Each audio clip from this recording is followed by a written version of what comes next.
So any specialist today who walks into a normal museum exhibition and complains that he learned nothing is pretty much like a black belt karateka who waltzes into a beginner's course and complains that he learned nothing there. Not technically untrue, but not really the dojo's fault.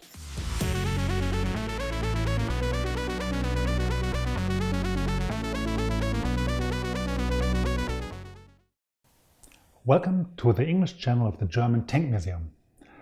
Ian McCollums made a very interesting video recently, but basically he made two videos that are connected. One is 6 years old and one is a few days old, but they are in principle, in essence, one video. And I want to answer that video. And I have 4 things I have to say before I start. First, for obvious reasons, I call this a reaction video, but I do hate the actual reaction format. People with headphones sitting there and play, stop and rambling their thoughts. Ian made a very thoughtful argument for his case, and I think it deserves a well-structured, hopefully also well-thought reply. So I chose this form of a co-presentation. Second, I do not doubt Ian's experiences. So if I contradict him, I'm still sure he experienced what he describes and he's honest about it. I just want to add the viewpoints of the museums into the mix so that the viewers out there get a more rounded picture of the whole thing. I'm not saying that he's wrong. Well, I'm saying that at one point, but I will explain that later. So that's important. I do not doubt his honesty and his experiences. Third, of course, I'm talking from a specific German/European point of view. The museum scene in the United States is radically different in many aspects. Then again, we have an international council of museums, so the basic task and the role of museums is the same, but I do understand that the actual form it takes on in everyday life differs radically sometimes. So keep in mind that I'm talking from the outside here. And the fourth point is, I have to assume you watch these videos. So if you haven't done this yet, please do. I will put the links in the YouTube text down there, and if you haven't watched them, now take the 5 + 15 minutes, grab a cup of coffee and enjoy them. It's a very thoughtful presentation, and once you've done that, we'll meet here again. Go! So, there you are again. Okay, let's start. You've watched the videos, and I tried first to paraphrase the main thing of it. Ian says museums are not fulfilling their role anymore. He says they turned from highly specialized institutions for specialists to places that have dumbed down the information in order to reach everybody. And the reason for that is the pressure from the internet. And naturally, there's a lot to unpack here, so I'm going to do it step by step. First of all, the whole idea seems very plausible. Over the last decades, many museums have indeed transformed on the whole planet from rather closed fortresses of academic knowledge and oftentimes arrogance, to accessible places for the whole family. But the museums neither did this because of the pressure of the internet, nor did they give up their knowledge during this process. The transformation actually has its root in the 1970s, therefore long before the internet in its modern form. Museums are first and foremost storage for our physical cultural heritage. That's clear, but what the storage shall be used for is the big question. And the answer to that question changed in the 1970s and 1980s. While before this time there were knowledge storages for specialists, now the idea was to actively make museums more accessible. Make them accessible as places for extracurricular education for the broad masses of the whole society. Which is rather logical if you think about the fact that museums are filled with artifacts from said societies. So the core tasks for museums are defined now by the International Council of Museums as follows. A museum is a non-profit, permanent institution in the service of society and its development, open to the public, which acquires, conserves, researches, communicates and exhibits the tangible and intangible heritage of humanity and its environment for the purposes of education, study and enjoyment. So that's the important part. Museums are in service of the society as a whole, and we have the official mission to reach into society as broadly and as deep as possible. That is what our role is. True, for a long time, museums indeed were run by specialists for specialists. You needed knowledge beforehand to being even able to unlock the secrets of such a museum, because for everyone outside the specialist circle, these museums were often nothing less than cryptic. So what museums at this time did was to apply all the tools of educational science to their exhibitions. And that word, exhibition, is very important, because Ian always talked about how museums changed, and that is not quite correct. Only a part changed: the public exhibitions, the tip of the iceberg. The core of the museum, the collections, stayed the same, but more of that later. So the exhibitions were indeed cleaned up. The number of objects oftentimes were reduced, sometimes radically. The information was shortened and far more easily phrased, and all was packed in logical, comprehensible narrations. So if I add now the word exhibition to Ian's quote, it still is absolutely true. Quote, "In order to stay relevant, museums reduce the level of specificity of their exhibitions to the point that anyone can walk in and have an enjoyable time and learn something, but they're appealing to the general audience and not to the specialists anymore." Exactly. Thank you. That is what we are trying to do, because that is our actual official role. That is our official task. That is what museums are for. In service of society, we have to design our exhibitions in a way that as many people of said societies as possible can learn from them. And people in this case necessarily means laymen. The exhibitions are for normal people, for the broad masses with no or small prior knowledge, sometimes false prior knowledge. Specialists are not the target audience. So Ian's quote again for itself is absolutely true. Quote, "If you're very interested specialist, chances are you're not going to leave with anything you did not already know." Exactly. Then we made our job correctly. No, we did our job correctly, sorry. That is how it's supposed to be. Museums' exhibitions are intentionally not designed for tiny, tiny fractions of specialized people. They're not designed for Ian, and they're not designed for me or any YouTuber or researcher with special knowledge about a thing. And that makes total sense if you think about it. An exhibition for specialists, like Ian wishes for, is teaching ordinary people nothing. Any exhibition that is able to teach a specialist something new is by necessity far too complex for laymen to comprehend. If you don't have a special inner flame for the topic, and if you don't have knowledge in your head already to understand and contextualize the objects in such an exhibition, a specialist exhibition with vast masses of objects, you learn nothing. Yes, people will walk in, they will gaze at hundreds of objects, but after they read a few specialist object signs with vast amounts of information in fine tiny print, many technical terms, and without any obvious context to each other, they will do nothing more of this.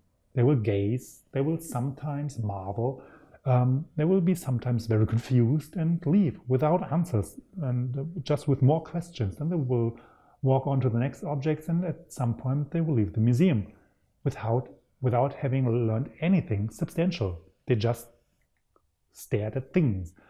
And this will apply to 99% of the visitors, precisely the percentage of non-specialists. So while a handful of specialists would be prancing happily through the exhibition several times a year, as Ian described, enjoying it to further their knowledge, which is already massive, the vast masses come, pay, gaze, get tired and leave. And that is not really a sustainable business model, and it not really fulfills the mission of the museum in a society. On the other hand, if you do it properly, many people can learn far more from less. Let me give you an example from our work here that is actually related to guns. About a decade ago, we had an exhibition that was a classical exhibition for specialists.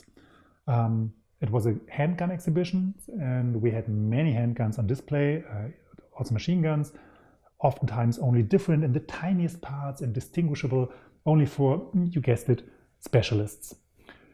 So yes, a few dozens, let's say a few hundred persons, specialists, were very happy in this exhibition, visited us repeatedly and spent a long time in there. But About 80,000 people per year went into this area, tried to understand what they were seeing, what they were looking at, and why, and they could not. Despite lengthy signs with many informations, they started at some point just to gaze at the wall of guns and then dumbfoundedly left. They learned nothing. So what we did was we drastically reduced the number of weapons on display, which naturally made the specialists sad and angry. And I don't mean this ironically. They were sad and angry and we felt that pain, but it was necessary. Because in this way we gained space to tell so many important things to the 99% of laymen. What is the difference between a machine gun and a submachine gun? Everybody knows the terms, but nobody can explain them. Why was the emergence of the assault rifle such an important historical milestone? Why have old machine guns from World War I oftentimes so thick barrels? What is a magazine? How does it work? And on the list goes. And no, specialists learned nothing from that, but the people do. All that was packed into a recognizable timeline, numerically limited regarding the objects, so people can absorb the maximum amount of information before the notorious museum fatigue sets in. So what happened? Now, thousands of people stayed, even families stayed and learned about guns with obvious interests. Now thousands and thousands each year read the signs, looked long at the weapons, discussed, understood the basic facts, and took them with them after the museum's visit. Are these facts superficial and generalizing? Of course they are. Sometimes your head hurts if you have to simplify so drastically. But these informations are a starting point, a basis for the topic. From there, people can work onwards if they got interested in the topic. So the net worth of the museum in educating society had raised massively. We fulfilled our task far better after the renovation. To clarify, let me put it in role-playing terms. Instead of helping a handful of people to level up from level 99 to level 100, we helped 10 of thousands of people to level up from level 1 to level 5 or level 10. And by the way, this actually helps the specialist's cause, mind you, because if we bring tens of thousands of people in contact with guns each year and make this experience interesting and even enjoyable, and we show them that this topic can be really researched and is interesting to research, there might be 1 in 1,000 or even 1 in 100 who will start buying books and watching, let's say, YouTube videos about, let's say, weapons, maybe forgotten weapons.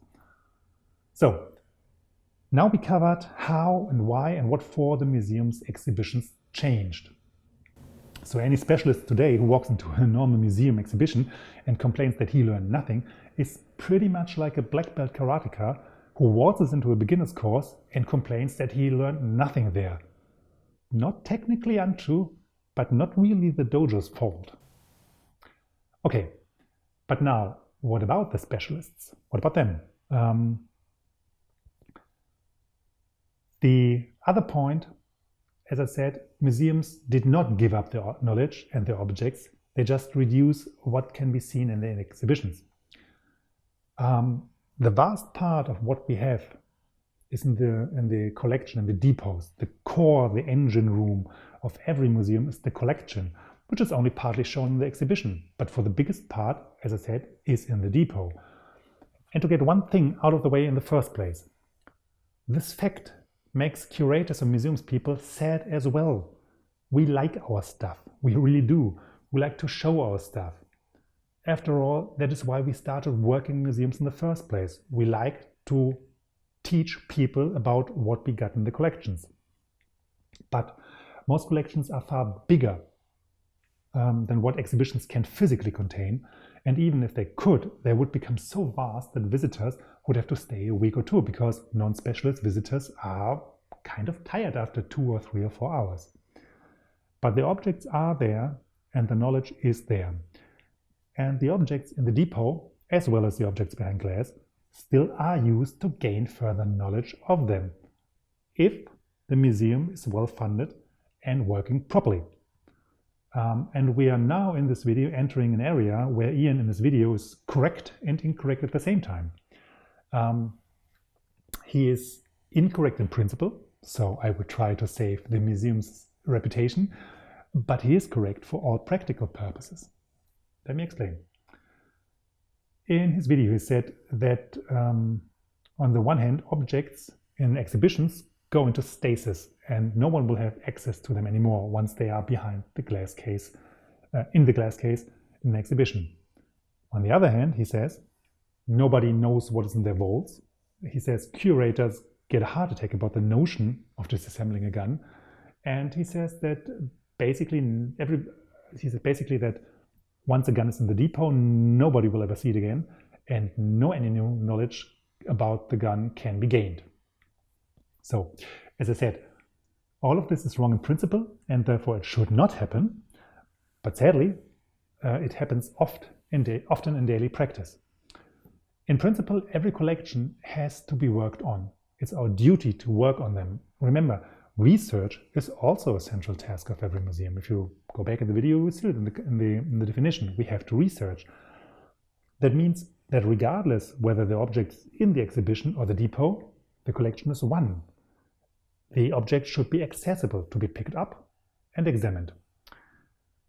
This also means that a gun, by all means, should be disassembled if this step holds no risk to that specific object and if any advantage is to be expected from that step. But both things, like Ian said and correctly pointed out, oftentimes do not happen because the museums are understaffed, sometimes radically. So even if the people in the museum want to do that, they do not have the time to do that. This is also the reason why two other things from his list should not, but sadly do happen. Every museum is supposed to change its permanent exhibition every 10 or 15 years or so, and should provide special exhibitions as often as possible, thereby ensuring that many objects from the depot are shown from time to time, even if they're gone for a long time otherwise. But both is out of the question, sadly, for many museums, because there's a permanent lack of money, of staff, and time. And what Ian said, the idea of not knowing what is in the vault should not happen either at all, and it's actually getting more seldom these days, but it is still a thing, and that's true. So all these are real problems. There are real relevant factors, therefore, when one has to decide, for example, whether to give a family heirloom weapon to a collector or to a museum. But I also wanted to point out that these problems are based on, for the most part, are based on the fact that museums are not funded sufficiently and therefore are chronically understaffed and not able to do their work right. Based on whether the museums rely on public funding or sold tickets, this leads to different conclusions. In the first case, public funding, we have to continue the endless struggle to convince politicians and administrations that museums are worth the proper funding, so they can do their job like researching. And in the second case, the museums have to work more cost efficient, starting by catering broader audiences, which will not be achieved by concentration on specialists instead of broad masses, which is kind of ironic in our context. But there is more. It is important to recognize also that many curators are just as enthusiastic about their objects as Ian and his colleagues are. They want to research the objects. They want to keep them working. They want to talk about them. They want to show them. They are not sleeping on their objects like dragons on their gold. They work with great motivation, the exact same motivation, and they do exactly the same things Ian and his colleagues do and want. They want to read, write, and talk about them with other specialists too. And here, by the way, the internet is a great tool, not so much as pressure from outside, but a good thing. Museums do get more open about their collections and their work, and it's true. But less because we fear the pressure of Wikipedia and YouTube, that comes later in this video, but because the people who climb up the ranks now are now more and more people who lived through the early internet. We are used to it. I, for example, am 43 and I spent my early 20s with AOL, with Netscape, with message boards, with ICQ. I used the Real Player. I was playing Counter-Strike and Unreal Tournament online. It's natural to me. For me now, YouTube, Facebook, Twitter, Instagram, all this stuff, doing this here, these are just natural tools for my work. So if a guy like me gets a job in the museum, naturally the museums use the internet to research, to connect, to argue, to build networks publicly. This behavior in turn is the natural opposite to the old model of the fortress of knowledge. We are not threatened by the internet like the older generation thought. It was a problem indeed, but Ian is for once dead wrong when he says that what visitors gain from a museum's visit these days is, quote, frankly not that much different on what you would gain if you read the Wikipedia article, quote end. Seen from a standpoint of pure information depth, the statement is true regarding the high standards of the recent Wikipedia in 2021. You might get far more out of a wiki article. But people value the object, the real thing, the authenticity of it. The aura of the object was, is, and will be some kind of magic. That is a thing that specialists, especially them, tend to forget easily because of their daily contact with the stuff. But we hear this all the time from our visitors. Take, for example, the King Tiger tank. You can look at thousands of pictures. You can read everything there's to know about that. But standing in front of it makes you feel something. Good, bad, whatever, that depends on you and your experience, but it makes you feel. Looking at a museum's object and having years, decades, centuries, millennials staring back at you, knowing that this thing actually was there, that's the added value of a museum. This magic is why millions of people walk into the museums, even though YouTube, Wikipedia, and specialist sites are there. The aura of the object is there. One more point. Ian has an absolutely valid point about the disastrous results of deactivation standards, and I have nothing to remedy that fact. We have the exact same problem in Germany, and I'm so happy that our tanks belong to the German army, that our museum is located on military grounds, and so we don't have to demilitarize our tanks. Because from a perspective of a museum guy, that is just as tragic as from the specialist's view. It's devastating. Remember, another core task of museums is to preserve, and cutting holes into an object, destroying its functions, is just the opposite of preserving.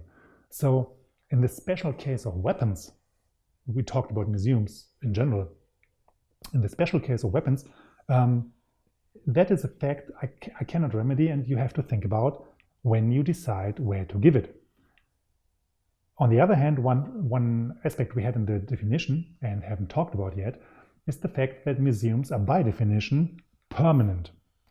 To get the real museum title in Germany, for example, you have to show that your museum will be there in decades. Probably that can happen anything, but you have to show that you're sustainable, that you have a sustainable business model. Collectors, on the other hand, may be the best people you ever met, but they can change their mind, and there's no council or whatever to control them, to rein them in. They can sell their stuff, they can destroy their stuff, they can forget to make a proper testament, they can oversee rules and regulations about the guns and therefore have to give them away. So while they are, as Ian always said, passionate about the weapons, they are not really, as an institution, as dependable as a museum is. As again, the single person may be, but it's more risky than giving guns to a museum. So that was basically it. I hope I covered everything. I hope I could show that I absolutely respect Ian's opinions. I hope I could show where I differ from them. And I hope there's something packed in here which brings you and you, Ian, forth a little bit, makes you think about what museums do and think. And maybe some people in politics and administrations watch this too, and maybe some small museums get a little bit funding next year and employ somebody to research the objects. That would be great. Thank you very much. Until next time.